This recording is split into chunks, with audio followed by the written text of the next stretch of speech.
चैतन्यं शाश्वतं शान्तं व्योमातीतं निरञ्जनं नादबिन्दुकलातीतं तस्मै श्री गुरवे नमः। सर्वश्रुतिशिरोरत्नं विराजितपदाम्बुजं वेदान्ताम्बुजमार्तण्डं तस्मै श्रीगुरवे नमः। अज्ञानतिमिरान्धस्य ज्ञानाञ्जनशलाकया चक्षुः उन्मीलितं येन तस्मै श्रीगुरवे नमः। अखण्डानन्दबोधाय शिष्यसन्तापहारिणे सच्चिदानन्दरूपाय रामाय गुरवे नमः। अखण्डमण्डलाकारं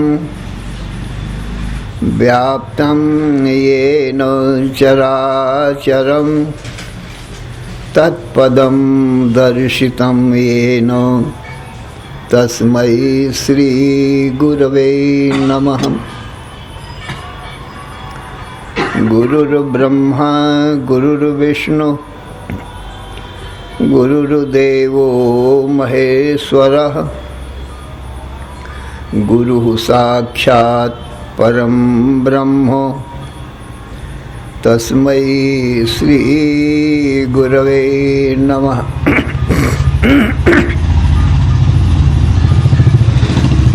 न गुरोः अधिकं तत्त्वं न गुरोः अधिकं परं गुरोः परतरं नास्ति तस्मात् सम्पूज्यते गुरो।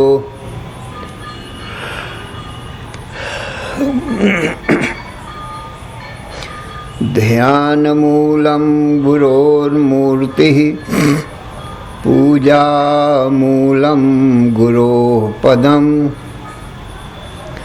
मंत्रमूलं गुरोर्वाक्यं मोक्षमूलं गुरोः कृपा। ब्रह्मानन्दं परमसुखदं केवलं ज्ञानमूर्तिं द्वन्द्वातीतं गगनसदृशं तत्त्वमस्यादिलक्ष्यम् एकं नित्यं विमलमचलं सर्वधी साक्षिभूतं भावातीतं त्रिगुणरहितं सद्गुरुं तं नमामि। ओम नमो ब्रह्मादिभ्यो ब्रह्म विद्या संप्रदायकर्तृभ्यो वंश ऋषिभ्यो महद्भ्यो नमो गुरुभ्यः। सर्वोपप्लवरहितः प्रज्ञानघनः प्रत्यगर्थो ब्रह्मैवाहमस्मि। नारायणं पद्मभवं वसिष्ठं शक्तिं च तत्पुत्र पराशरं च व्यासं शुकं गौडपदं महान्तं गोविन्दयोगीन्द्रम् अथास्य शिष्यं श्रीशंकराचार्यम् अथास्य पद्मपादं च हस्तामलकं च शिष्यं तंत्रौटिकं वार्त्रिककारम् अन्यान् अस्मद्गुरून् सन्ततम् आनतोऽस्मि। श्रुतिस्मृतिपुराणानाम् आलयं करुणालयं नमामि भगवत्पादं शङ्करं लोकशङ्करं शङ्करं शङ्कराचार्यं केशवं बादरायणं सूत्रभाष्यकृतौ वन्दे भगवन्तौ पुनः पुनः। ईश्वरो गुरुः आत्मेति मूर्तिभेदविभागिने व्योमवद्व्याप्तदेहाय दक्षिणामूर्तये नमः। अशुभानि निराचष्टे तनोति शुभसन्ततिं स्मृतिमात्रेण यत्पुंसां ब्रह्म तन्मङ्गलं परम्। अतिकल्याणरूपत्वान् नित्यकल्याणसंश्रयात् स्मर्तॄणां वरदत्वाच्च ब्रह्म तन्मङ्गलं विदुः। ओङ्कारश्चाथ शब्दश्च द्वौ एतौ ब्रह्मणः पुरा कण्ठं भित्त्वा विनिर्यातौ तस्मान्माङ्गलिकौ उभौ। ॐ तत्सत् परब्रह्मणे नमः।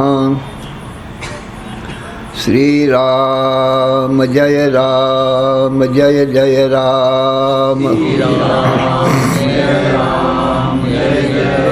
श्रीराम जय राम जय जय राम। श्रीराम जय राम जय जय राम। श्रीराम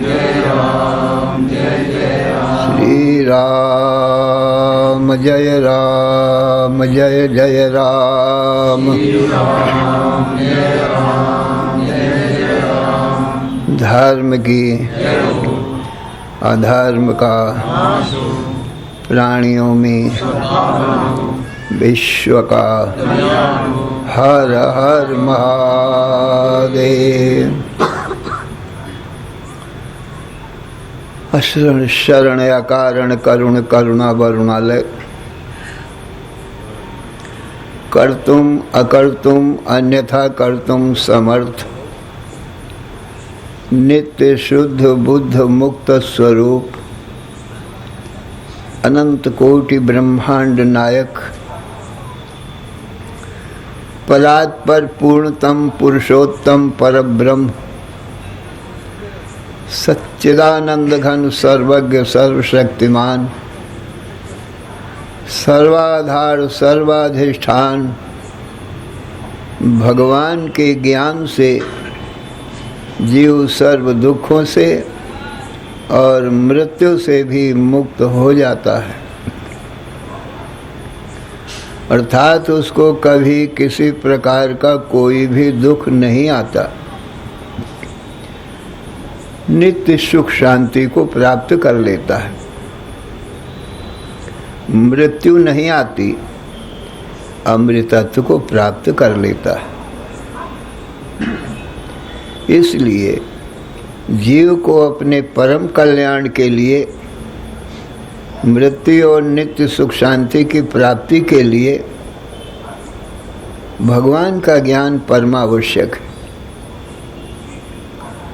भगवान के ज्ञान का साधन भगवान की वाणी वेद है,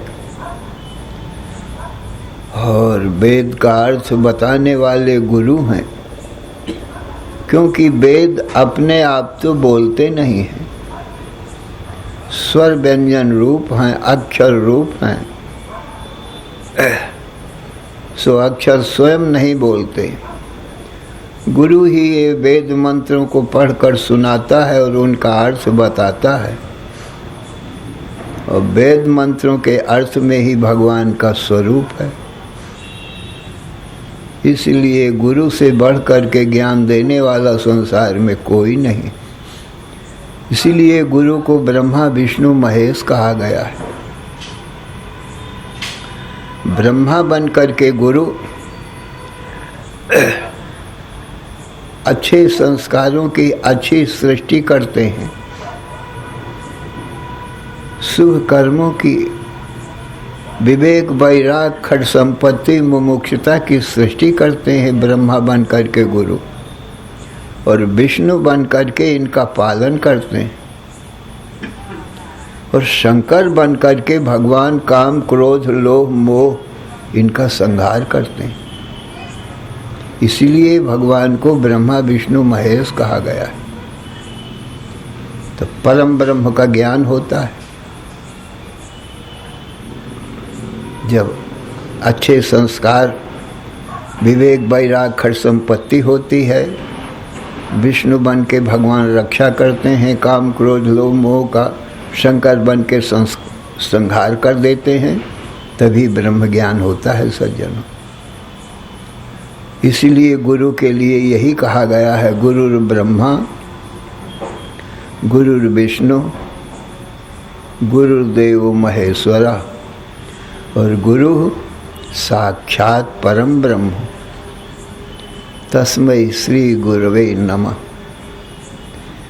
ऐसे गुरु को हमारा नमस्कार है। तो सज्जनों, आज अब सरस्वती रहस्योपनिषद की बात सुनाते हैं। ये सब वेद मंत्र हैं, उपनिषदें वेदों का सिरोभाग है सज्जनों। जैसे मनुष्य शरीर में सिर सबसे श्रेष्ठ है, ऐसे ही वेदों में सिरोभाग सबसे श्रेष्ठ है, उपनिषदें श्रेयोभाग। सिर से ऊपर कुछ नहीं होता है, और शरीर का अंतिम सिर ही है। इसी प्रकार से वेदों की जो उपनिषदें हैं वो ज्ञान कांड है। तो ज्ञान कांड सिरोभाग के समान है सज्जनों। जैसे सिर से ऊपर कोई नहीं है, ऐसे उपनिषदों से ऊपर, उपनिषदों का सार गीता से ऊपर कुछ नहीं है। शरीर का अंतिम अंग सिर है, ऐसे ही वेदों का जो अंतिम अंग है वो उपनिषद है। इसीलिए इसका नाम वेदांत भी है। ये ज्ञान कांड है उपनिषद। तो वेदांत माने वेद का अंतिम भाग, सिरोभाग, सबसे ऊपर, क्योंकि इसी से भगवान का ज्ञान होता है, और भगवान के ज्ञान से जीव का जन्म मरण और दुख सब खत्म हो जाते हैं, समाप्त हो जाते हैं। तो जीवों के जन्म मरण का भी अंत हो जाता है, नित्य सुख शांति को प्राप्त कर लेता है। इसीलिए गुरु को ब्रह्मा विष्णु महेश और साक्षात परम ब्रह्म बताया गया है। तो सज्जनों, सरस्वती रहस्य उपनिषद वेदों का अंतिम भाग, शिरोभाग है। लिखा है ऋचाम मूर्धानम यजुषाम उत्तमांगम साम नाम शिरो अथर्वणाम मुंड मुंडम न अधीते अधीते वेदम आहुस्तमज्ञम शिरश्चित्वा कुर्ते कबंधम। ऋचाम मूर्धानम, सभी वेदों का ये मूर्धा है। कौन? उपनिषद। अथर्वणाम मुंड मुंडम, अथर्ववेद का मुंड है। ऋचाम मूर्धानम यजुषाम उत्तमांग, यजुर्वेद का उत्तमांग माने शिरोभाग।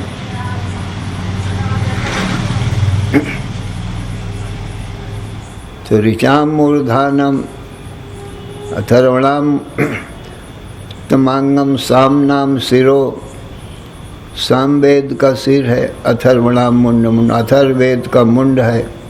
चारों वेदों का मतलब शिरोभाग। जो कोई इसको अध्ययन नहीं करता उपनिषद का, गीता का, तो मानो शिरस छित्वा कुर्ते का बंधन, मारे सिर का छेदन करके, माने काट करके, कबंध माने धड़, सिर के बाद जो बचे इसको कबंध कहते। तो सिर काटने के बाद कबंध माने धड़ तो गिर जाएगा न सज्जनों, वो कैसे संभलेगा? सिर के बिना कबंध नहीं संभल सकता।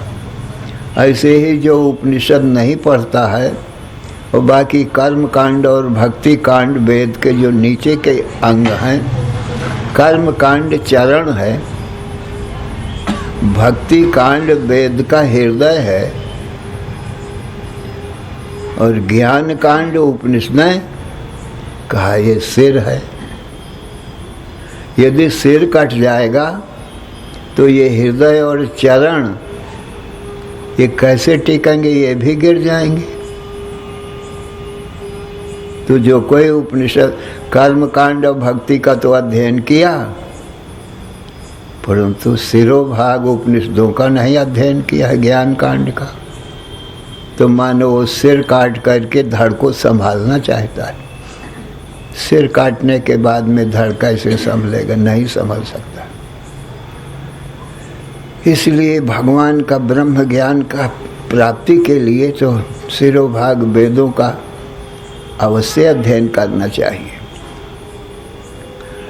तो ये उपनिषदें शिरोभाग है। वही उपनिषदें हम आपका आजकल सब वही सुनाते हैं उपनिषदें, और या गीता सुनाते हैं, शिरोभाग ही सुनाया जाता है। वेदांत वेदों का अंतिम कांड है सज्जनों। कर्म उपासना भी कई बार सुनाते हैं पहले से। कर्माणि चित्त शुद्ध्यर्थम एकाग्र्यार्थम उपासना मोक्षार्थम ब्रह्म विज्ञानम सर्व वेदांत निर्णय।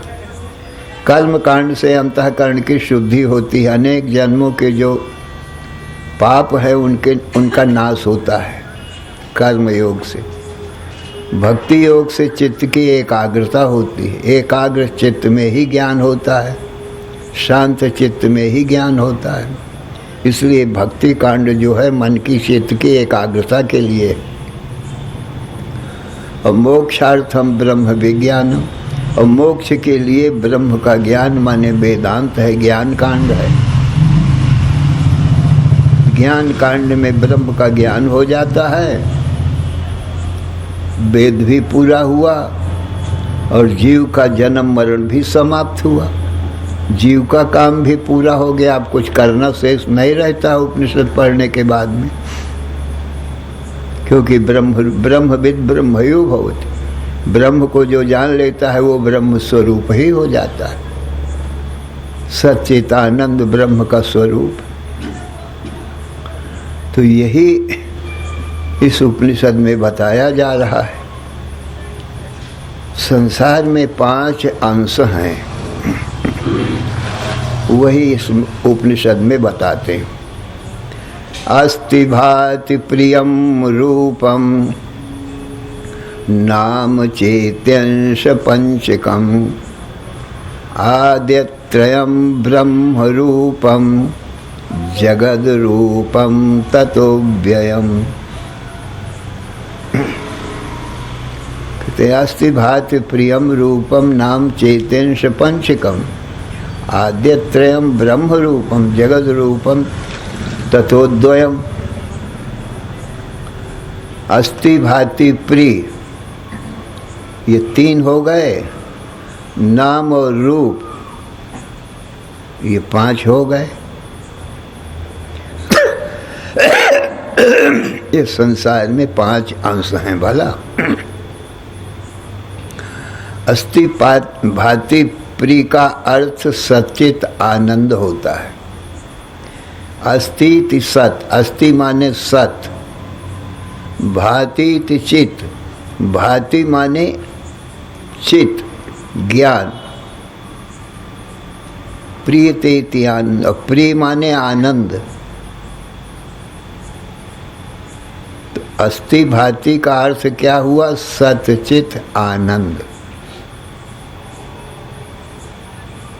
माने सच्चित आनंद के ही पर्यायवाचक शब्द है अस्ति भाति प्रिय। एक ही अर्थ को बताने वाले यदि कई नाम हो ना तो उसको पर्यायवाचक शब्द कहा जाता है सज्जनों। जैसे अटव्य रणम विपिनम गहनम काननम वनम, अटवी अरण्य विपिन गहन कानन वन, ये सब नाम एक अर्थ को बताते हैं।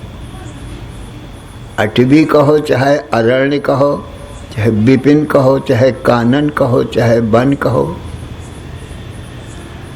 एक ही अर्थ होता है। मन ये सब मन के ही नाम हैं। तो एक अर्थ को वन को बताने वाले जो कई नाम हैं, तो कई नाम सब आप पर्यायवाचक कहे जाते हैं सज्जनों। विष्णु भगवान के 1000 नाम है सज्जनों। तो एक ही विष्णु भगवान को बताने के लिए 1000 नाम है, तो पर्यायवाचक शब्द कहे जाएंगे। नारायण कहो, विष्णु कहो, केशव कहो, कृष्ण कहो, राम कहो, माने एक ही अर्थ भगवान का ही ये बताने वाले हैं। 1000 नाम से एक भगवान ही कहे जाते हैं। हमारे तुम्हारे एक आदमी के 2-3 नाम हो तो पर्याय कहे जाएंगे। तीनों नामों से हमारा ही ज्ञान कराया जाएगा, किसी नाम से पुकारा जाए। तो अस्ति भाति प्रिय माने सच्चित आनंद, ब्रह्म के ही ये पर्यायवाचक। तो ये तो ब्रह्म का स्वरूप हो गया अस्ति भाति प्रिय। आद्यत्रयम ब्रह्म रूपम, आदि के जो 3 है अस्ति भाति प्रिय, ये ब्रह्म का स्वरूप। बचे 2 बचे नाम और रूप, तो जगत रूपम ततोद्वयम, ये जगत का रूप। माने संसार भर में 2 चीज है, एक नाम है, दूसरा रूप है। तीसरी चीज संसार में कुछ भी नहीं है सज्जन। आंखों से जो दिखाई पड़ते हैं ना, इनको रूप कहते हैं। स्त्री पुरुष मनुष्य पशु पक्षी वृक्ष पर्वत सूर्य चंद्र, इनका एक रूप है और इन रूपों को बताने के लिए नाम है भला। नाम के द्वारा रूप की पहचान की जाती है। स्त्री पुरुष ऐसा जब हम कहते हैं तो स्त्री कहने से स्त्री का रूप सामने आता है, पुरुष कहने से पुरुष का रूप सामने आता है। सीताराम कहने से, सीता कहने से सीता का रूप सामने आ जाता है। राम कहने से राम का रूप आ जाता है सामने। राधा कृष्ण, राधा कहने से राधा का रूप सामने आता है। कृष्ण कहने से कृष्ण का रूप सामने आता है। तो ये जो कृष्ण ये नाम जितने भी हैं ये रूप के पहचान कराने के लिए है। यदि नाम ना हो तो रूपों को कैसे पहचाना जाए और क्या कह के किसी को बुलाया जाए। नाम के बिना तो रूप का ज्ञान नहीं ना होता है सज्जनों। देखिए रूप नाम आधीना, रूप ज्ञान नहीं नाम विहीना। नाम के अधीन ही रूपों का ज्ञान होता है सज्जनों। नाम ना हो तो रूप का ज्ञान ना होवे सज्जनों। इसलिए रूप की पहचान नाम के द्वारा होती है। अगुण सगुण बिच नाम सुसाखी, उभय प्रबोधक चतुर दुभाखी। भगवान का निर्गुण और सगुण दोनों रूप हैं, परंतु नाम से ही दोनों को पहचान होती है, निर्गुण निराकार भी सगुण साकार भी।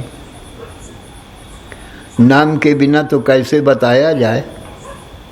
राम कृष्ण विष्णु शिव शक्ति सूर्य गणेश कच्छ मत्स्य वामन बराह नृसिंह आदि ये सब भगवान के नाम है ना, ये सगुण साकार भगवान के नाम है। तो इन नामों से ही इस सगुण साकार भगवान की पहचान होती।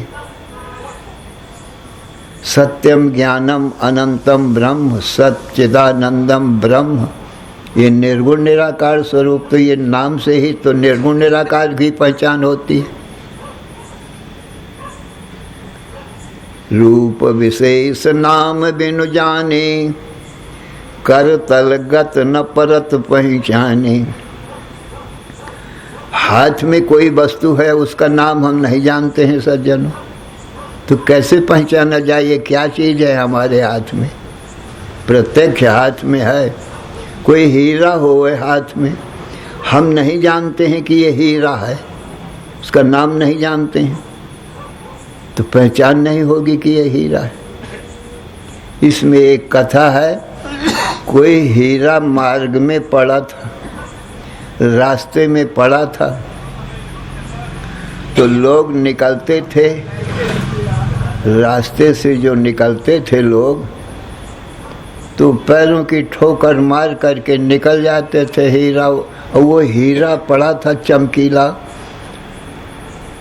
पत्थर। अब जब नाम नहीं जानते कि ये हीरा है तो कोई उसको उठाता नहीं है, पैरों की ठोकर मार के निकल जाता है, इधर उधर लुढ़क जाता है। कोई लड़के आते हैं, हाथी डंडा उसको मार करके इधर उधर लुढ़का देते हैं। अब उसका नाम जाने तो कोई उठा ले, उसकी गरीबी दूर हो जाए। करोड़ों रुपए का वो हीरा, परंतु नाम न जाने से बेकार है।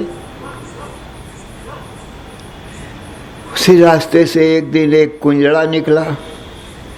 साग सब्जी बेचने वाले को कुंजड़ा कहते हैं। तो वो निकला तो वो चमकीला पत्थर समझ करके उठा लिया और उससे साग सब्जी बेचने का काम लेता है। तौल बना लिया, आधा किलो का या किलो का वो पत्थर था, नाप लिया और उसी से सब्जी बेचता था तौल तौल करके। और घर में आकर उसी से, गरीब था तो कभी नमक मिर्च मसाला पीस लेता था, उससे नमक रोटी खा लेता था। कभी चटनी बांट लेता था, चटनी रोटी खा लेता था। गरीब था। सब जनों बहुत दिन इसी प्रकार से उससे चटनी पीस पीस कर, नमक मिर्च पीस पीस कर काम लेता रहा। और वो बकरी भी पाले हुए था। तो पहले टाइम में तो सब्जी बेचने जाता था, दूसरे टाइम में अपने बकरा खोल करके जंगल में चला जाता था उनको चराने के लिए। जंगल में जाए और उनको चरावे, शाम होते ही फिर अपने घर में आ जाए। यही काम वो करता था, सब्जी बेचने का और अपनी बकरी चराने का। तो सज्जनों, एक दिन वो बकरी चराने गया था। अच्छा, एक दिन मन में आई तो वो उस पत्थर को, चमकीले पत्थर को उसने अपने बकरे के गले में बांध दिया, शोभा के लिए कि मेरा बकरा अच्छा लगता है देखो।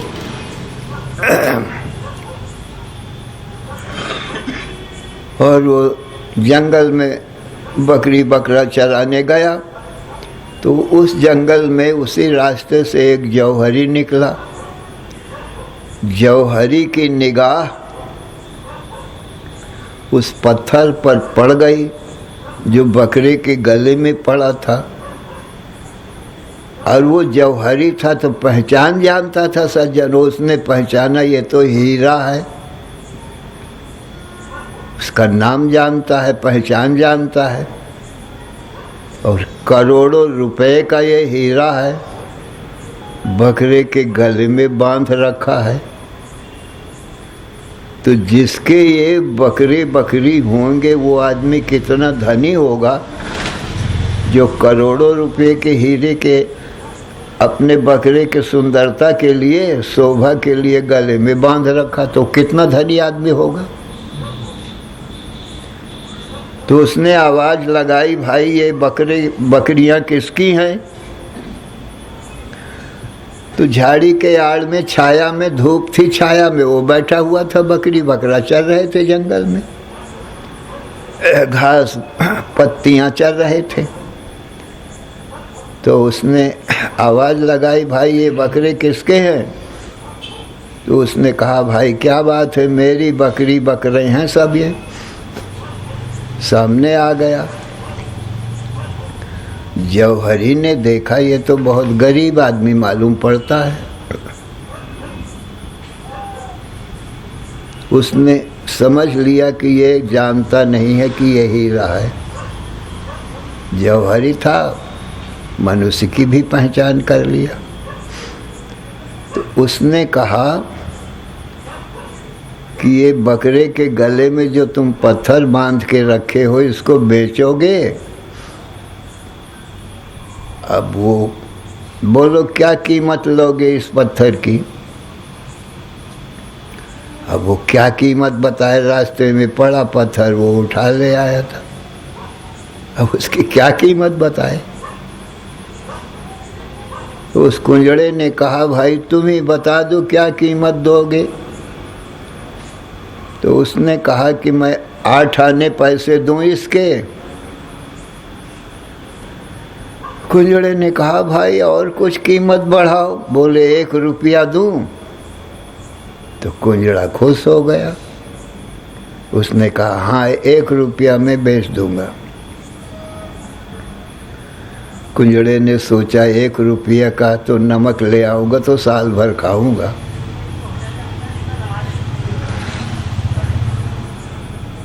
माने उसने बहुत कीमत समझ लिया उसकी पत्थर की। तो सज्जनों, जौहरी ने 1 रुपया दे दिया उसको, और उस कुंजड़े ने भी बकरे के गले से खोल करके उस पत्थर को जौहरी के हाथ में दे दिया। परंतु सज्जनों, एक चमत्कार हो गया। क्या चमत्कार हो गया? जौहरी के हाथ में आते ही वो पत्थर फूट गया, 100 टुकड़े हो गए, बिखर गया, हाथ में एक भी टुकड़ा नहीं बचा। तो ये चमत्कार हुआ। तो वो जौहरी हीरे से कहता है कि देखो, तुम एक बकरे के रूखे गले में तुम बंधे हुए थे, कितना तुम्हारा अनादर था, कोई तुम्हारी इज्जत नहीं, कोई कीमत नहीं थी, तब तो तुम फटे नहीं, फूटे नहीं। मैंने तो तुम्हारा आदर किया, इज्जत किया, कुछ कीमत किया, मेरे हाथ में आ करके तुम फट गए, 100 टुकड़े हो करके बिखर गए। क्या बात है। तो वो हीरे के कण कण के से सज्जनों आवाज आने लगी। 100 टुकड़े के जो कण हो गए थे, हर एक कण से आवाज आई। वो क्या आवाज आई? वो ये आई कि पादाहतेन, वो कहता है हीरा, पादाहतेन लघुडेन विघट्टनेन भूयो जरच्छगल रुक्ष गलाबिलेन तावन्नदूनमभितः तावन्नदूनमपि रात्निकहिन्मदीयं मूल्यं यदूनमभिता शतधा विदीर्णम। कहा सुनो जौहरी, हर कण से यही आवाज आती है। कहा तुमने मेरा इतना ही अनादर अपमान देखा है कि मैं एक बकरे के रूखे गले में बंधा हूँ, परंतु इसके पहले मेरा बहुत अनादर हुआ है, तो मुझको तब दुख नहीं हुआ है। बताता है अपने पहले कितना मेरा अनादर हुआ है, तब मुझको दुख नहीं हुआ, क्योंकि वो लोग मुझको जानते नहीं थे। अनजान आदमी अनादर करे तो दुख नहीं होता सज्जनों, जानकार अनादर करे तब दुख हुआ करता है। जैसे हमको तुमको कोई पहचानता नहीं हो, कोई भले आदमी को पहचानता नहीं हो, मदिरा मांस खाता पीता हो, नशे के उसमें हो, शराब का नशा पिया हो, और वो हमको तुमको गाली दे दे, किसी भले आदमी को गाली दे दे रास्ता चलते सड़क में, तो लोग उसकी गाली का बुरा नहीं मानते सज्जनों। क्यों? जानते हैं ये नशे में है, हमको पहचानता भी नहीं है, तो लोग उसकी बातों को सुन करके हंस के चले जाते हैं सज्जनों। दुख नहीं मानता है कोई, क्योंकि वो हमको पहचानता नहीं है और नशे में है। परंतु जानकार आदमी यदि गाली देवे तो दुख होता है कि हमको पहचानता है तो भी गाली दे रहा है।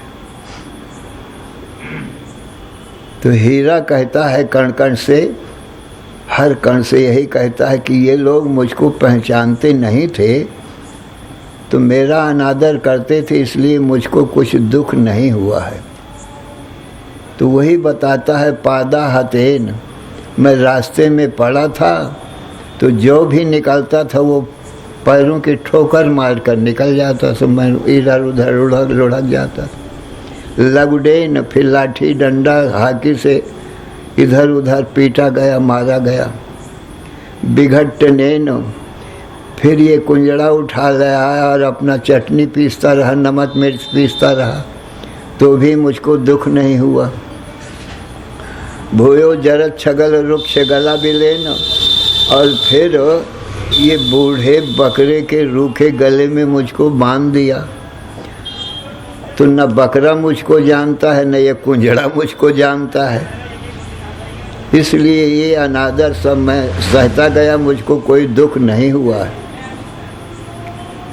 परंतु तुम तो मेरे मूल्य को जानते हो, जानकार आदमी में अनादर करे तब दुख होता है, तो तुम तो जानकार हो, तुम्हारे मन में मेरी कितनी कीमत थी। जौहरी के मन में उसकी कीमत 1 करोड़ थी कि 1 करोड़ रुपए का हीरा है,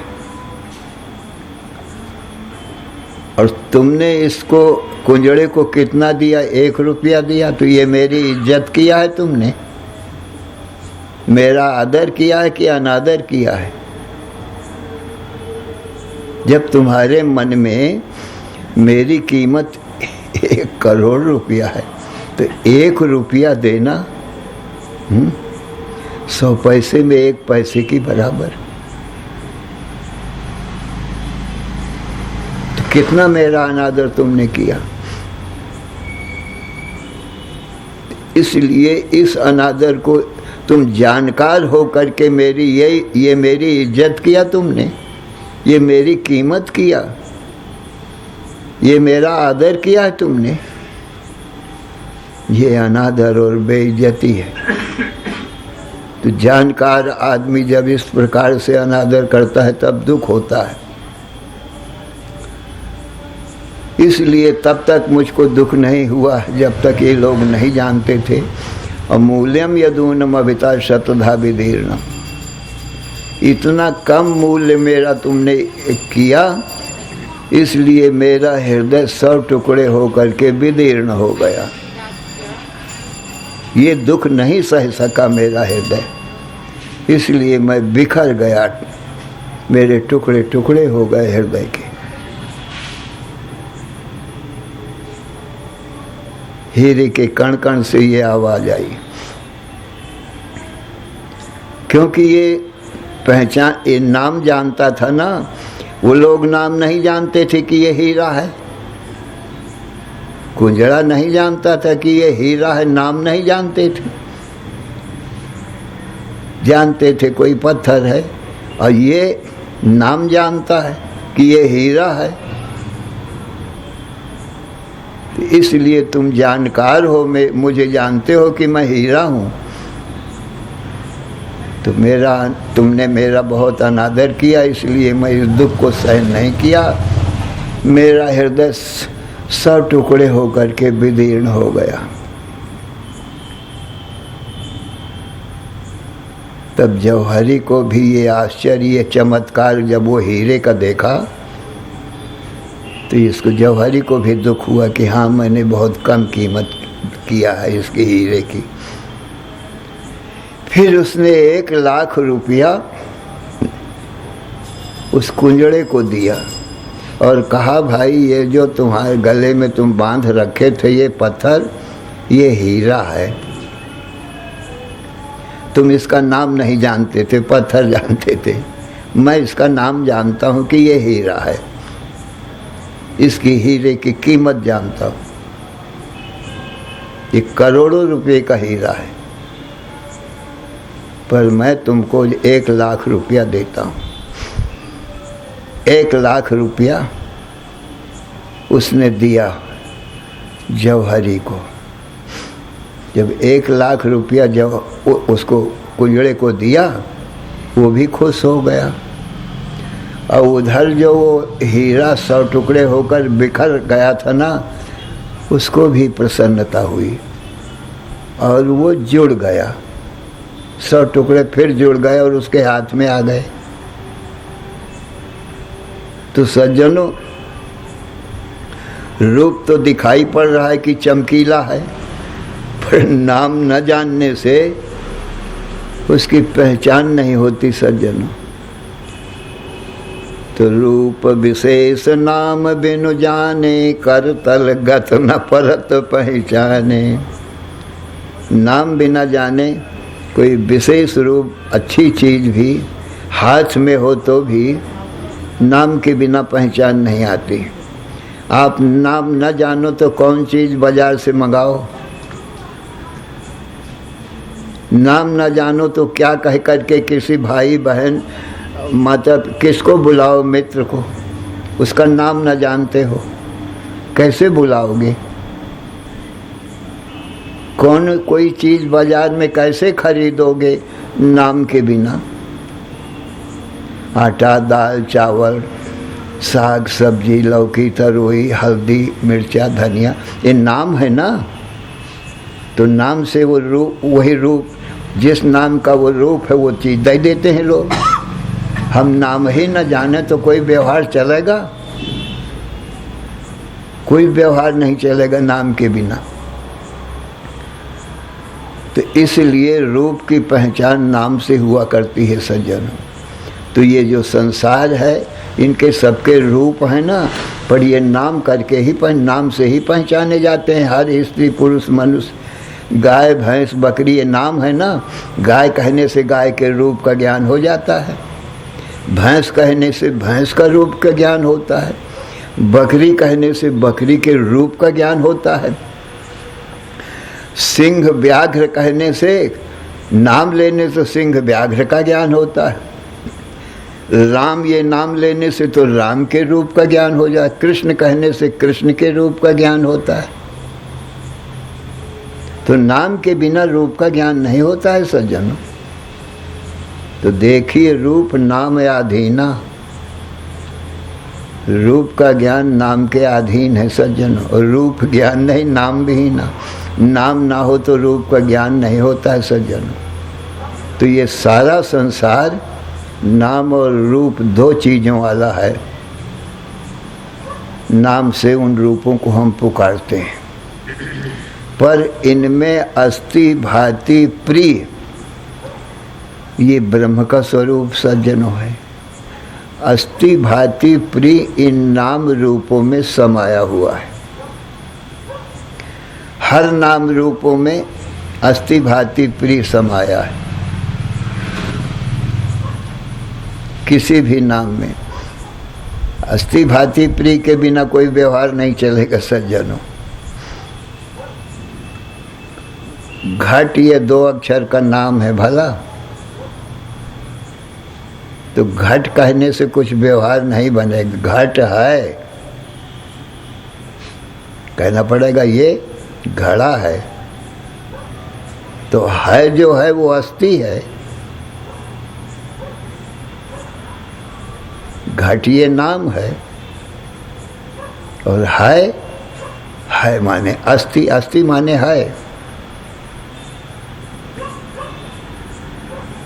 और भांति घट भास रहा है, प्रतीत हो रहा है, दिखाई पड़ रहा है।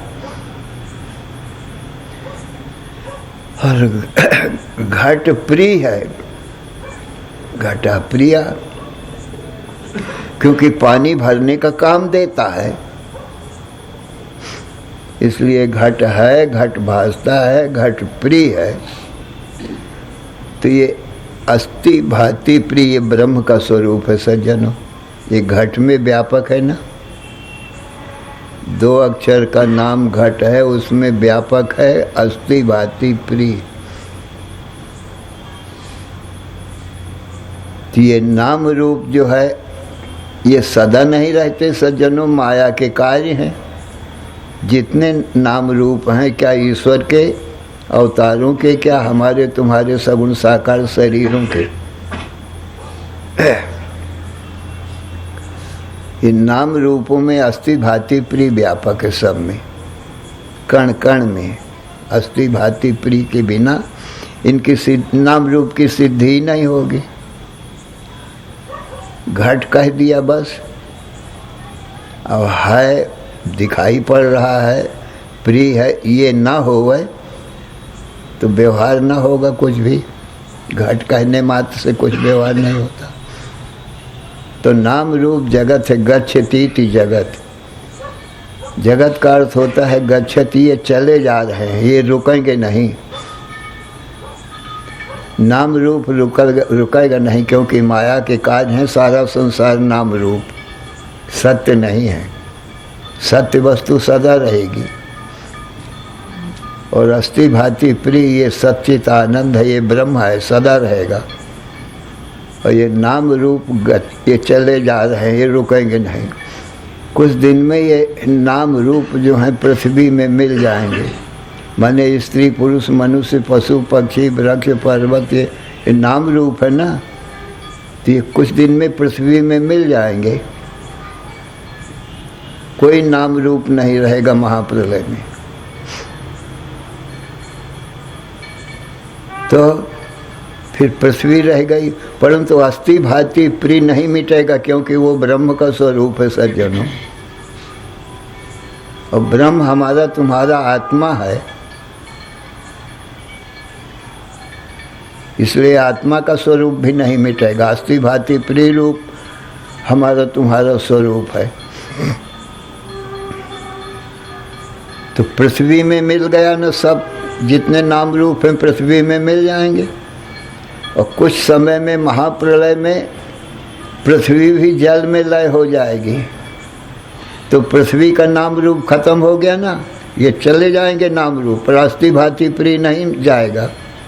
घट के चले जाने पर अस्ति भाति प्रिय अब उसमें पृथ्वी में व्यापक है। पृथ्वी है, पृथ्वी भासती है, पृथ्वी प्रिय है, क्योंकि सबको रहने की जगह देती है, चलने फिरने की जगह देती है, फल फूल अन्न साग सब्जी सब ये पृथ्वी देती है, इसलिए सबको प्रिय है। तो ये अस्थि भांति प्रिय जो ब्रह्म है वो पृथ्वी में व्यापक है सज्जन। पृथ्वी भी महाप्रलय में नहीं रहेगी तो पृथ्वी का नाम रूप खत्म हुआ ना। अब जल है, जलम अस्ति, जल है, जलम भाति, जल प्रतीत हो रहा है, जलम प्रिया, और जल प्रिय है क्योंकि तृषा मिटाता है, प्यास मिटाता है। तो ये जो जल में अस्थि भाति प्रिय है वो जल का अपना नहीं है, ये ब्रह्म का है। कुछ समय में जल भी नहीं रहेगा, जल से 10 गुना अग्नि तत्व तो बड़ा है, तो जल अग्नि में समा जाएगा। तो जल का नाम रूप चला गया ना, जल है ना नाम रूप, ये जगत है ना, जल का नाम रूप गया, परंतु अस्थि भांति प्रिय अग्नि में रह गया। अग्नि है, अग्नि भासता है, अग्नि प्रिय है क्योंकि सर्दी मिटाता है, भोजन बनाने के काम में आता है। तो ये अस्थि भांति प्रिय अग्नि तत्व का नहीं है सज्जनों, ये ब्रह्म तत्व का है अस्थि भांति प्रिय। तो अग्नि ये नाम और उसकी उष्णता, नाम और रूप कुछ दिन में वो भी नहीं रहेगा। अग्नि से 10 गुना वायु बड़ा है, तो अग्नि वायु में मिल जाएगा, तो अग्नि का नाम रूप चला जाएगा जब वायु में समा जाएगा। परंतु जो ब्रह्म का स्वरूप अस्थि भांति प्रिय है वो तो अविनाशी है सज्जन, वो तो जाएगा नहीं, वो वायु में व्यापक है। तो हमारा तुम्हारा स्वरूप भी अस्थि भांति प्रिय है। हम वायु में हैं, वायु को देखते हैं, वायु प्रिय है क्योंकि पसीना सुखाता है, ठंडक देता है, प्राण देता है वायु। तो ये जो अस्थि भांति प्रिय पना है ये वायु तत्व का नहीं है, वो हमारी तुम्हारी आत्मा ब्रह्म का है, उसमें व्यापक है। अस्थि भांति प्रिय न रहने से वायु कुछ नहीं है सज्जनों। फिर कुछ समय में वायु भी आकाश में मिल जाएगा सज्जनों, तो वायु का नाम और रूप चला गया ना। अब हमारा तुम्हारा स्वरूप सच्चित आनंद ब्रह्म आत्मा आकाश में समाया है। आकाश है, आकाश भासता है और आकाश प्रिय है क्योंकि अवकाशम ददाति, इस आकाशा सबको अवकाश माने रहने की जगह देता है, इसलिए प्रिय है। तो ये जो अस्थि भांति प्रिय है ये आकाश का नहीं है सज्जनों, ये हमारी तुम्हारी आत्मा ब्रह्म का वो आकाश में समाया हुआ है। नहीं तो कुछ अस्तित्व तो नहीं है आकाश का। अस्थि भांति प्रिय के बिना किसी का अस्तित्व ही नहीं, कोई चीज है ही नहीं। है नाम की वस्तु अस्थि है, वो अस्थि हमारा स्वरूप। फिर आकाश भी समा जाएगा आत्मा में, अपनी आत्मा परमात्मा में। आकाश का नाम रूप गया, हम तुम रह गए अस्थि भांति प्रिय माने सच्चित आनंद ब्रह्म ही रह गए अंत में। ये हम ही से निकले थे ये सब। तस्माद वाये तस्माद आत्मन आकाशा संभूता, आकाशाद वायु, वायु अग्नि, अग्नि आपा, अद्भ्या पृथ्वी, पृथिव्या औषधया, औषधिभ्यो अन्नम, अन्नात् पुरुषा। ये आत्मा से ही ये सब उत्पन्न हुए थे नाम और रूप। विपरीत क्रम से सब आत्मा में समा गए। अस्थि भांति प्रिय माने सच्चित आनंद हमारा तुम्हारा स्वरूप शेष ब्रह्म रह गया सज्जन। ये हमारा तुम्हारा स्वरूप अस्थि भांति प्रिय सच्चित आनंद है। बाकी सब नाम रूप ये संसार है, ये माया का कार्य है। संतो आवे जाए सो माया, ये आती है और फिर चली जाती है, इसका नाम माया है। आत्मा ज्यों का त्यों रहता है। श्री राम जय जय राम, जय राम जय जय राम, श्री राम जय जय राम, श्री राम जय जय राम, श्री राम जय जय राम। श्री राम जय जय राम। धर्म की अधर्म का प्राणियों में विश्व का हर हर महादेव। बोलो सच्चिदानंद भगवान की जय। बोलो सद्गुरुदेव भगवान की जय।